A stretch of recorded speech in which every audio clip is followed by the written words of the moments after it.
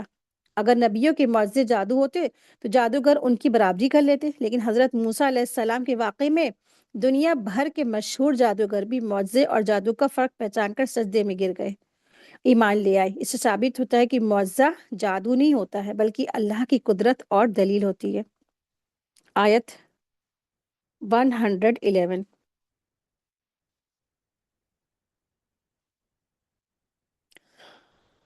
اور جب میں نے حواریوں کے دل میں ڈال دیا کہ مجھ پر اور میرے رسول پر ایمان لاؤ، تو انہوں نے کہا ہم ایمان لائے، اور آپ گواہ رہیے کہ ہم بے شک فرما بردار ہیں۔ اللہ تعالیٰ اس آیت میں حضرت عیسیٰ علیہ السلام کے خاص ساتھیوں حواریوں کا تذکرہ فرما رہے ہیں۔ یہ لوگ وہی 12 حواری تھے جو عیسیٰ علیہ السلام کے سب سے قریبی وفادار مددگار اور ان کی اصل امت تھے، یعنی کہ سب سے پہلے ایمان لانے والے تھے عیسیٰ علیہ السلام پر۔ انہوں نے اپنے آپ کو مسلمان کہا تھا۔ عیسائی، ناصری، مسیحی جیسے الفاظ بعد میں پیدا ہوئے، اور شروع میں یہودی ان کا مذاق اڑاتے تھے، اور شروع میں یہودیوں نے ان کا مذاق اڑانے کے لیے ان ناموں کا استعمال کیا۔ بعد میں امت نے انہیں قبول کر لیا، جبکہ اللہ تعالیٰ نے ان کی پہچان مسلم، انصار اور نصارہ کے ناموں سے بیان کی ہے۔ وَإِذْ أَوْحَيْتَ إِلَى الْحَوَارِيِّينَ، اور جب میں نے حواریوں کے دل میں وحی ڈال دی۔ یہاں وحی سے مراد الہام ہے، یعنی اللہ تعالیٰ نے ان کے دلوں میں یہ بات ڈال دی کہ وہ عیسیٰ علیہ السلام کے مخلص اور فرمانبردار پیروکار بن جائیں۔ یہ نبوت والی وحی نہیں تھی، بلکہ دل میں ڈالی گئی ہدایت تھی، جیسے اللہ تعالیٰ نے موسیٰ علیہ السلام کی ماں کے دل میں وحی ڈالی تھی۔ اللہ تعالیٰ نے ان کے دلوں میں حق کی پہچان، ایمان کی روشنی اور عیسیٰ علیہ السلام کی رسالت کی سچائی ڈال دی، یعنی دل سیدھے ہدایت کی طرف مڑ گئے۔ ان آمین بی و بی رسولی، مجھ پر اور میرے رسول پر ایمان لے آؤ۔ اللہ تعالیٰ نے حواریوں کو اپنے اوپر ایمان اور اپنے رسول عیسیٰ علیہ السلام پر ایمان کی توفیق دے دی۔ ان کا ایمان قبول کرنے کی اصلی وجہ یہی الہی توفیق تھی۔ دعوت حق کو قبول کرنا ہمیشہ اللہ تعالیٰ کی مدد سے ہوتا ہے۔ وما توفیقی الا باللہ، میری توفیق تو بس اللہ تعالیٰ کی طرف سے ہے۔ حواریوں نے بنا شبہ میں پڑھے پورے یقین کے ساتھ عیسیٰ علیہ السلام پر ایمان لائے، اور یہ اللہ تعالیٰ کا بڑا انعام تھا۔ قالوا آمنا واشہد باننا مسلمون، انہوں نے کہا کہ ہم ایمان لائیں اور آپ گواہ رہیے کہ ہم فرما بردار ہیں۔ آیت 112 ہے۔ جب حواریوں نے کہا اے عیسیٰ ابن مریم، کیا آپ کا رب یہ قدرت رکھتا ہے کہ آسمان سے ہمارے لیے خوان اتار دے؟ عیسیٰ علیہ السلام نے کہا اگر تم مومن ہو تو اللہ تعالیٰ سے ڈر جاؤ۔ آیت نمبر 112 سے آیت نمبر 115، ان آیت میں یہ بتایا گیا ہے کہ حواریوں نے دل میں اطمینان کے لیے حضرت عیسیٰ علیہ السلام سے یہ درخواست کی کہ وہ اللہ سے دعا کرے کہ آسمان سے ایسا دسترخوان نازل ہو جس پر چنندہ کھانے ہوں۔ حضرت عیسیٰ علیہ السلام نے اللہ سے دعا کی۔ اللہ تعالیٰ نے فرمایا کہ میں یہ دعا پوری کروں گا، لیکن اگر یہ فرمائشی معجزہ سامنے آنے کے بعد کسی نے کفر کیا تو اسے ایسا عذاب دوں گا جیسا کسی اور کو نہ دیا گیا۔ اذ قال الحواریون یا عیسی ابن مریم، جب حواریوں نے کہا اے عیسیٰ ابن مریم، کیا آپ کا رب قدرت رکھتا ہے کہ ہمارے لیے آسمان سے ایک خوان اتار دے؟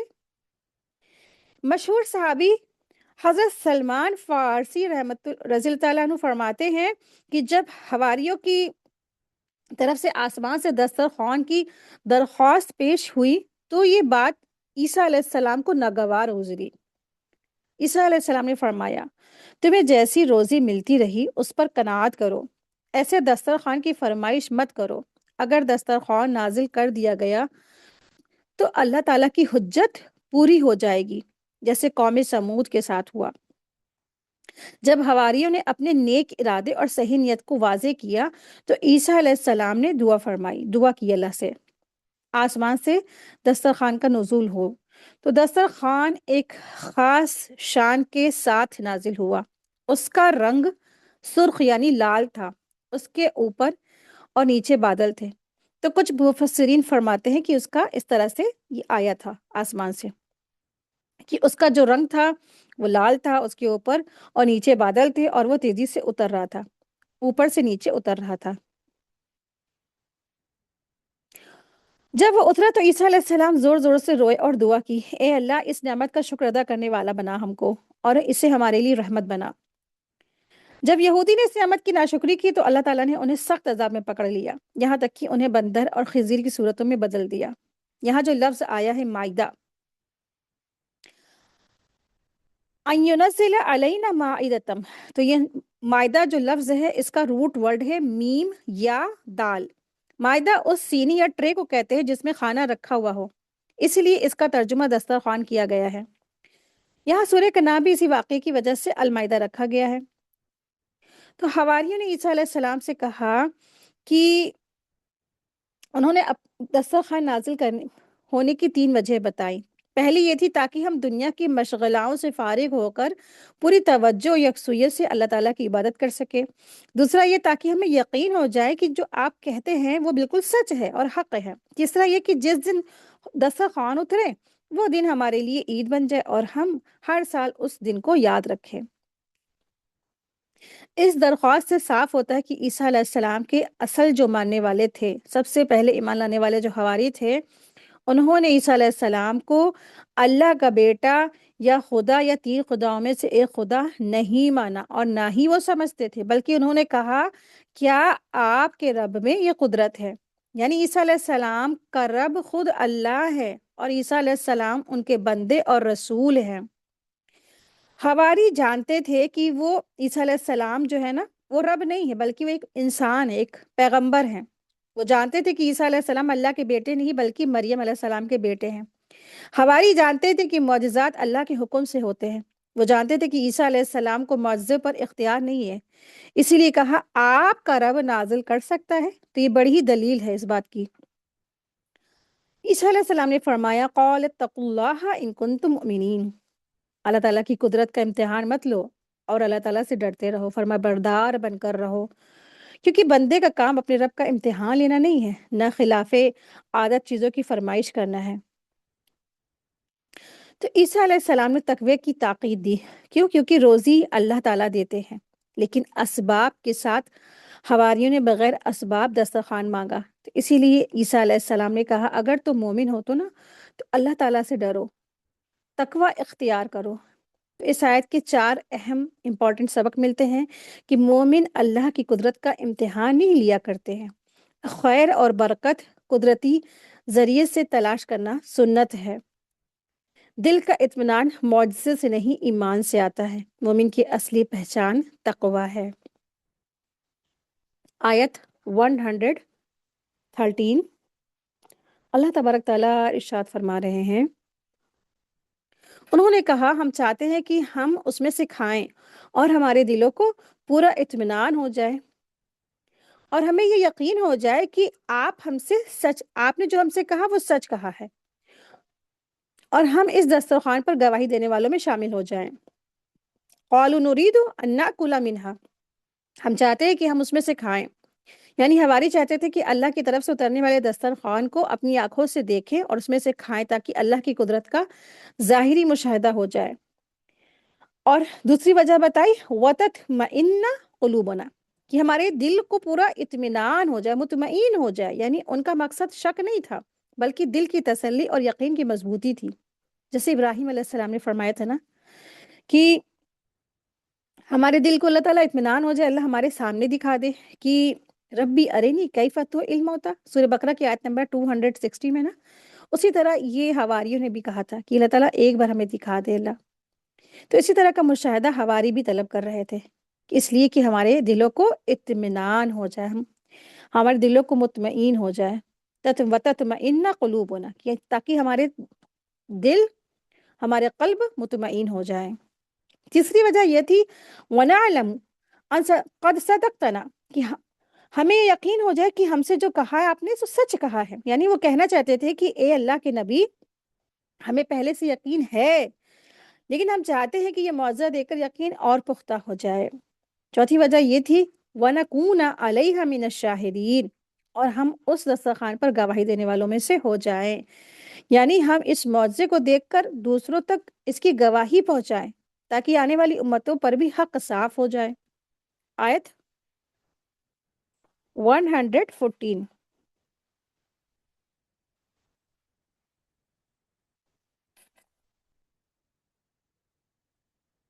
عیسیٰ ابن مریم نے دعا کی، اے اللہ، اے ہمارے رب، آسمان سے ہم پر ایک خون نازل فرما جو ہمارے پہلے لوگوں اور بعد والوں کے لیے ایک عید کا دن بن جائے، اور تیری طرف سے ایک نشانی ہو، اور ہم کو رزق عطا فرما، اور تو ہی بہترین رزق دینے والا ہے۔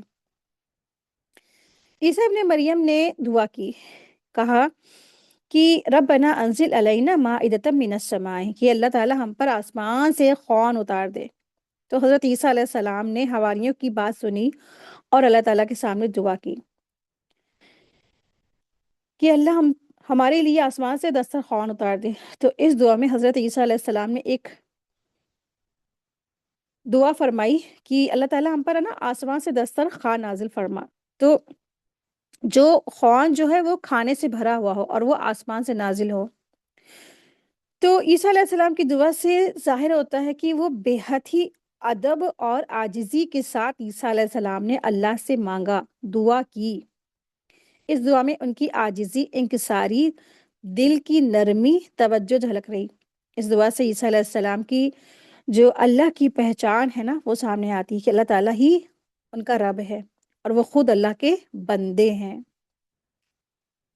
جو لوگ کہتے ہیں کہ نعوذ باللہ عیسیٰ علیہ السلام خدا ہے نا، تو ان کے سامنے یہ بہت بڑی دلیل ہے کہ وہ خود عیسیٰ علیہ السلام اللہ کے بندے اور رسول ہیں۔ وہ اللہ سے مانگ رہے ہیں کہ اللہ ہم پر دسترخوان نازل فرما، انزل علینا مائدہ، ایک خون اتار دے۔ عیسیٰ علیہ السلام نے ایسا خون مانگا جو پہلے لوگوں اور بعد والے لوگوں کے لیے خوشیوں کا سامان بنے۔ انہوں نے اس خون کے ذریعے اللہ کی نشانی یعنی معجزے کی درخواست فرمائی۔ عیسیٰ علیہ السلام نے اللہ تعالیٰ کا خاص رزق مانگا جو آسمان سے نازل ہو۔ عیسیٰ علیہ السلام کی اس دعا کو قیامت کے دن سامنے جو ہے قیامت کے دن بھی فرمایا جائے گا۔ اللہ تعالیٰ فرمائیں گے کہ دیکھو تم نے دسترخوان مانگا تھا نا، میں تمہاری دعا قبول فرمائی۔ اور پھر یہ سب سے بڑی ایسے جو اللہ کو ساتھ شرک کرتے ہیں لوگ، اوروں کو شریک ٹھہراتے ہیں، اور جو کرسچن ہیں جنہوں نے عیسیٰ علیہ السلام کو ابن اللہ کہا معاذ اللہ، یا خود اللہ کہا ان کو، یا نعوذ باللہ، یا اس طرح سے نہ جانے کیا کیا انہوں نے عیسیٰ علیہ السلام کے بارے میں جو عقیدہ گڑا ہے، ان سب کی تردید ہے کہ دیکھو انہوں نے تو خود اللہ سے مانگا ہے نا، بھلا رب کسی اور سے مانگ سکتا ہے کیا؟ نہیں۔ اور رب تو بس کیا، وہ تو دینے والا ہوتا ہے، لینے والا تھوڑی نہ ہوتا ہے۔ عیسیٰ علیہ السلام تو اللہ سے مانگ رہے ہیں، یہ سب سے بڑی پروف و دلیل ہے کہ عیسیٰ علیہ السلام بندے ہیں اور رسول ہیں۔ تو اس دعا کے ذریعے عیسائیوں کے غلط عقیدے کی اصلاح کی کوشش کی گئی ہے تاکہ اپنے عقیدے کو تم لوگ کیا کرو، سدھار لو، کیونکہ عیسیٰ علیہ السلام بندے ہیں اور رسول ہیں۔ تکون لنا عیدا لاولنا وآخرنا وآیۃ منک، جو ہمارے پہلے اور بعد والوں کے لیے عید ہو اور تیری طرف سے ایک نشانی ہو۔ تو عیسیٰ علیہ السلام نے دعا کی، اے اللہ ایسا خون نازل فرما جو اس وقت کو عید اور یادگار بنا دے، تاکہ اس معجزے کو ہمیشہ یاد رکھا جائے، اسے بھلایا نہ جائے۔ تو اللہ تعالیٰ نے مسلمانوں کے لیے عید اور عبادت کے دن مقرر کیے ہیں جو اس کی آیات، انبیاء کے سنت اور سیدھا راستہ یاد دلاتے ہیں اور اللہ کے فضل اور احسان کی طرف توجہ دلاتے ہیں۔ پیغمبر کا کام اللہ کے حضور دعا کرنا ہے۔ یہاں بیان ہوا ہے کہ عیسیٰ علیہ السلام نے اللہ تعالیٰ کے سامنے دعا کی۔ اس سے معلوم ہوا کہ پیغمبر مختار کل نہیں ہوتا ہے، جیسا کہ آج بہت سارے بدعتی لوگوں کا غلط عقیدہ ہے نا، کیونکہ جو مختار کل ہوتا ہے وہ دعا نہیں کرتے، وہ تو خود بس حکم دیتے ہیں نا، ایسا ان کا عقیدہ ہے۔ جبکہ پیغمبر کا اصل کام یہ ہے کہ وہ اپنے رب کے سامنے دعا کے لیے ہاتھ اٹھاتا ہے، اپنی عرض اور التجا پیش کرتے ہیں۔ باقی دعا قبول کرنا یا نہ کرنا اللہ کی مرضی اور مشیت پر ہوتا ہے۔ اللہ تعالیٰ نے نبیوں کی دعا قبول کی، اکثر اپنے فضل سے فرمائیے دعا قبول فرمائیے، لیکن اگر چاہے تو قبول کرے اور چاہے تو نہ قبول کرے۔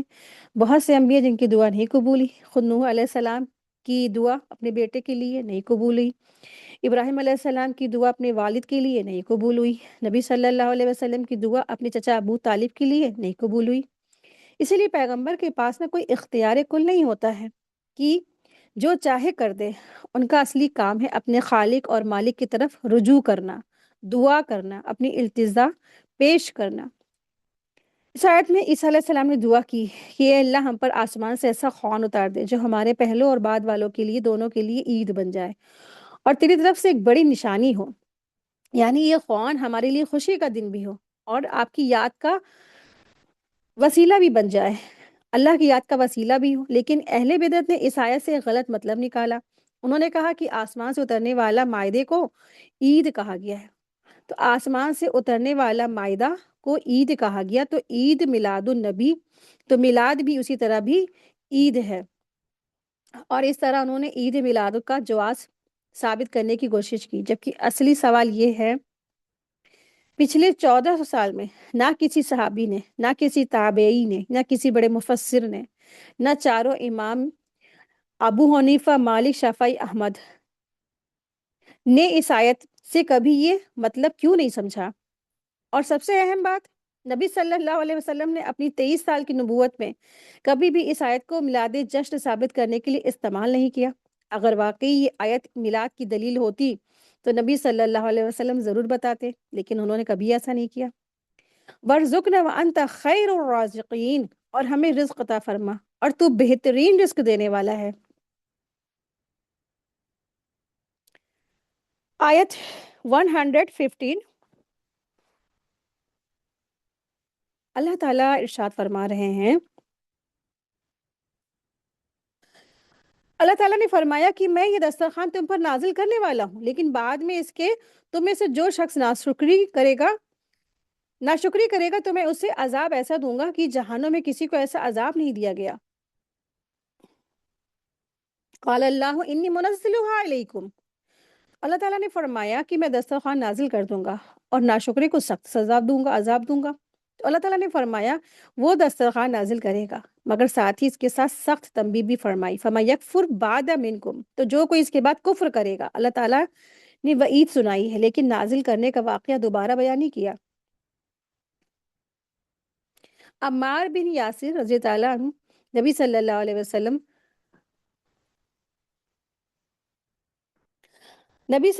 علیہ وسلم فرماتے ہیں کہ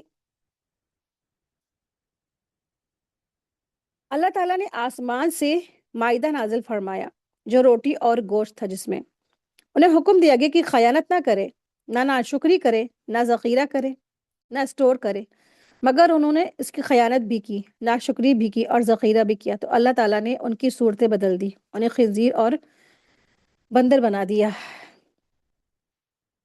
فَإِنِّي أُعَذِّبُهُ عَذَابًا لَا أُعَذِّبُهُ أَحَدًا مِّنَ الْعَالَمِينَ، اللہ تعالیٰ نے فرمایا میں انہیں ایسا عذاب دوں گا جو کسی کو نہیں ملا۔ یہ عذاب دنیا میں بھی ہو سکتا ہے، یعنی جب کسی قوم کو کوئی ایسی چیز دکھا دی جائے جو عام طور پر نہیں ہوتی ہے، کوئی خلا اور ظاہری معجزہ سامنے آ جاتا ہے تو پھر ان کے لیے رعایت باقی نہیں رہتی ہے۔ پچھلی قومیں بھی اسی طرح پکڑ گئیں، ان کی پکڑ آئی، جیسے قوم سمود نے نا حضرت صالح علیہ السلام سے مطالبہ کیا تھا کہ ابھی آپ اسی چٹان کے اندر سے ایک حاملہ اونٹنی نکال دے، یہ معجزہ ظاہر کر دیجئے، بس ابھی بھی آپ اسی جو ہے نا اونٹ کے اندر سے حاملہ اونٹنی نکال آئے۔ تو اللہ تعالیٰ نے ان کی مانگ کے مطابق اونٹنی نکال بھی دی، لیکن اسی وقت ان کے لیے نا مہلت ختم بھی ہو گئی۔ انہیں صاف کہہ دیا گیا اب تمہیں صرف کچھ دنوں کی میعاد دی جا رہی ہے، اگر ان دنوں میں ایمان نہیں لائے تو تم نیست و نابود کر دیے جاؤ گے۔ تو سورہ شورى میں یہ بات تفصیل کے ساتھ آئے گی، اور اتنے کھلے اور صاف معجزے دیکھ کر پہلے بھی جو قومیں ہیں وہ ایمان نہیں لائی، اور یہ لوگ بھی ایمان نہیں لائے، تو ان کے اندر جو نیت کا فساد تھا نا وہی انہیں ماننے نہیں دے گا۔ جیسے قوم سمود ایمان نہیں لائی جبکہ انہوں نے اپنی آنکھوں سے اتنا بڑا معجزہ دیکھا تھا۔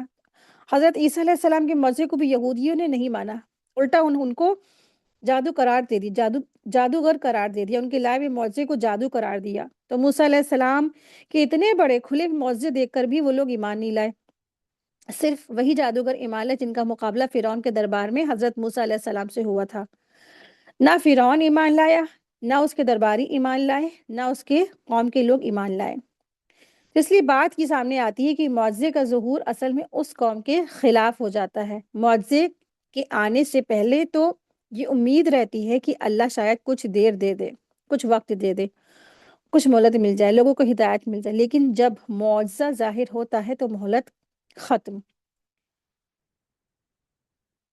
آیت 116۔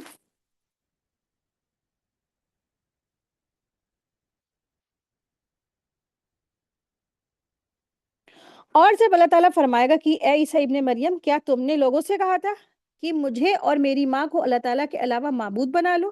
تو وہ عرض کریں گے، آپ پاک ہیں، میرا یہ کام نہیں تھا کہ میں وہ باتیں کہوں جس کا مجھے کوئی حق نہیں تھا۔ اگر میں نے ایسے کہا ہوتا تو یقیناً یہ آپ کے علم میں ہوتا۔ آپ جانتے ہیں جو میرے نفس میں ہے، اور میں نہیں جانتا جو آپ کے نفس میں ہے۔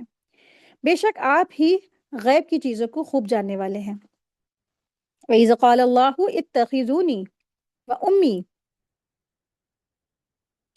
إِلَٰهَيْنِ مِن دُونِ اللَّهِ وَإِذْ قَالَ اللَّهُ يَا عِيسَى ابْنَ مَرْيَمَ أَأَنْتَ قُلْتَ لِلنَّاسِ اتَّخِذُونِي وَأُمِّيَ إِلَٰهَيْنِ، کیا تم نے کہا تھا عیسیٰ علیہ السلام کہ مجھے اور میری ماں کو اللہ تعالیٰ کے علاوہ معبود بنا لو؟ تو قیامت کے دن اللہ تعالیٰ ان تمام لوگوں کے سامنے جنہوں نے یہ کہا کہ اللہ تعالیٰ تین میں سے ایک ہے اور عیسیٰ علیہ السلام اور مریم کو معبود بنا لیا تھا، تو ان سے پوچھا جائے گا، اللہ تعالیٰ عیسیٰ ابن مریم سے پوچھیں گے کہ کیا تم نے ایسا کہا تھا؟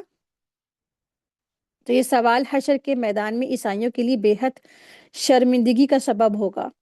قیامت کے دن عیسیٰ علیہ السلام میں سے جو انفرادی گواہی لی جائے گی، اس کی حکمت یہ ہے کہ پہلی یہ ہے کہ تاکہ عیسائیوں کے باطل عقیدے کی کھلی تردید ہو سکے، دوسرا یہ کہ واضح ہو جائے کہ ان کا اپنا عقیدہ بگڑا ہوا تھا، تیسرا یہ کہ انہوں نے خود ہی یہ گڑھا تھا کہ اس کی سزا بھی خود ہی وہ بھگتیں گے، چوتھا یہ تھا تاکہ ان کے خلاف حجت پوری ہو جائے۔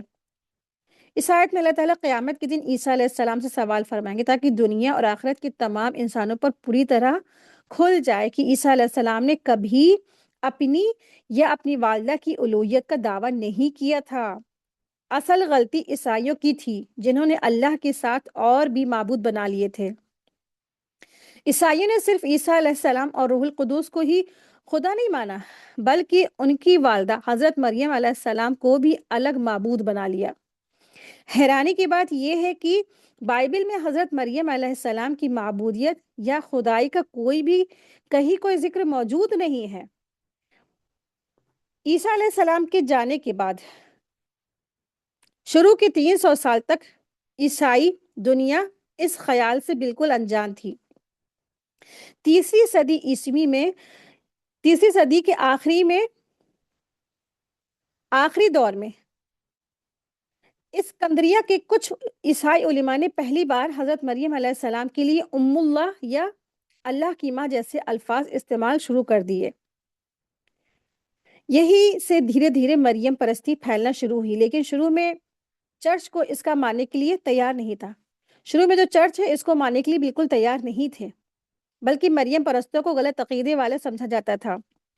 پھر نیسٹوریس کے ایک عقیدے کی وجہ سے مسیحی دنیا میں بڑا فتنہ اٹھا، جس میں اس نے کہا کہ عیسیٰ علیہ السلام کی شخصیت میں دو الگ الگ ہستیاں ایک ساتھ موجود ہیں۔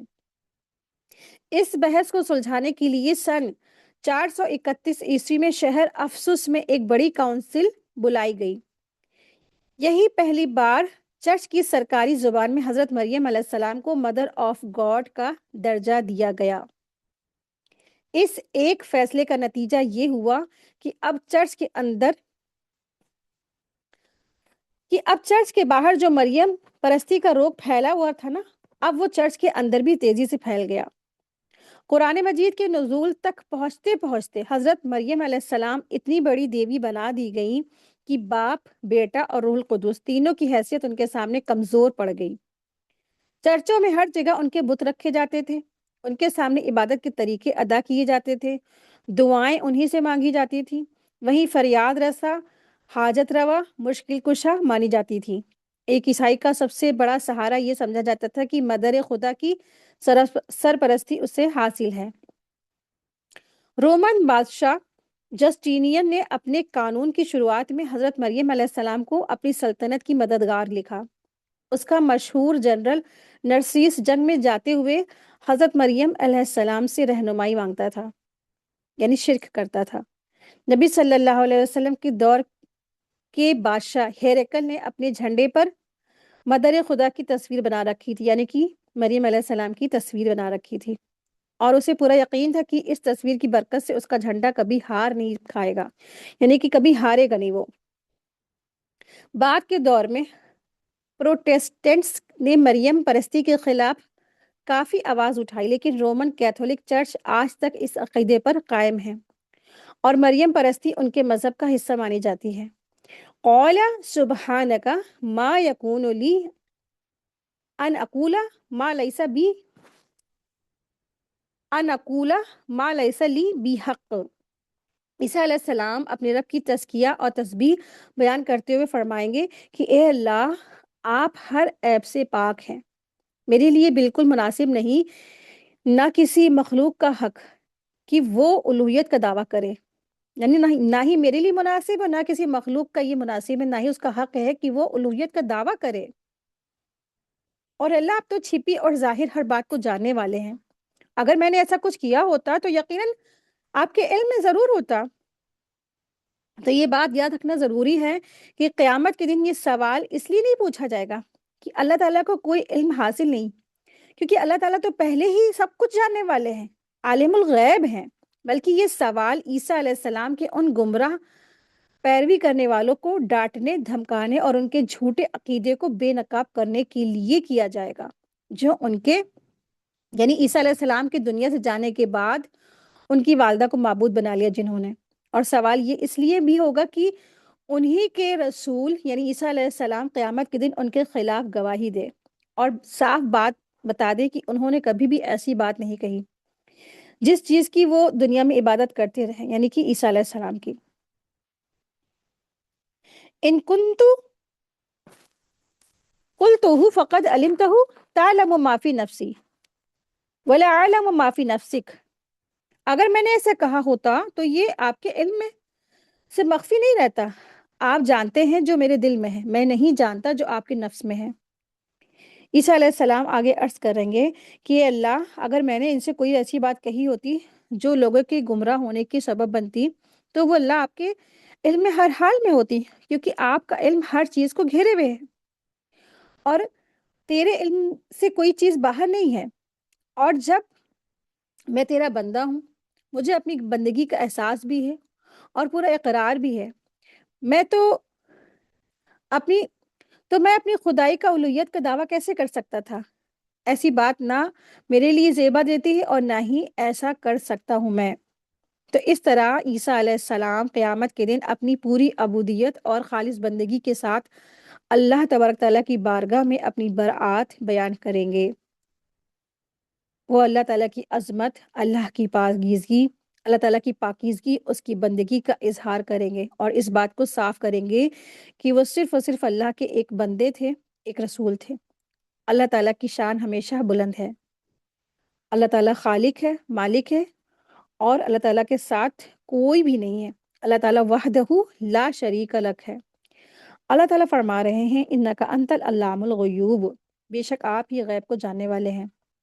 یعنی اس کے بعد عیسیٰ علیہ السلام عرض کریں گے کہ بے شک آپ ہی ہیں جو تمام غیب کو جاننے والے ہیں، یعنی صرف اور صرف اللہ ہی غیب کو جان سکتا ہے، نہ کوئی نبی، نہ کوئی فرشتہ، نہ کوئی بندہ۔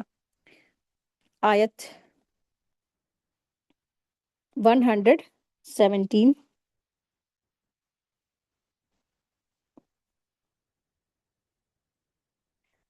میں نے تو ان سے وہی کہا جس کا تو نے مجھے حکم دیا تھا کہ تم صرف اللہ تعالیٰ کی بندگی اپناؤ جو میرا بھی رب ہے اور تمہارا بھی رب ہے۔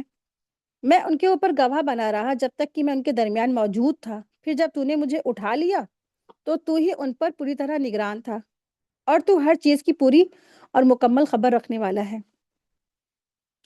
ما قلت لہم الا ما امرتنی، میں نے ان سے وہی بات کہی جس کا تو نے مجھے حکم دیا تھا، مطلب یہ کہ صرف تیرا بندہ ہوں میں، اور تیرے حکم کے خلاف کچھ کہنے کی میری مجال کہاں۔ میں نے وہی دعوت پہنچائی اللہ تعالیٰ جو آپ نے فرمائی تھی، پہنچانے کو کہا تھا، جو آپ نے حکم دیا تھا، یعنی توحید کا پیغام، یعنی صرف ایک اللہ تعالیٰ کی عبادت کرو۔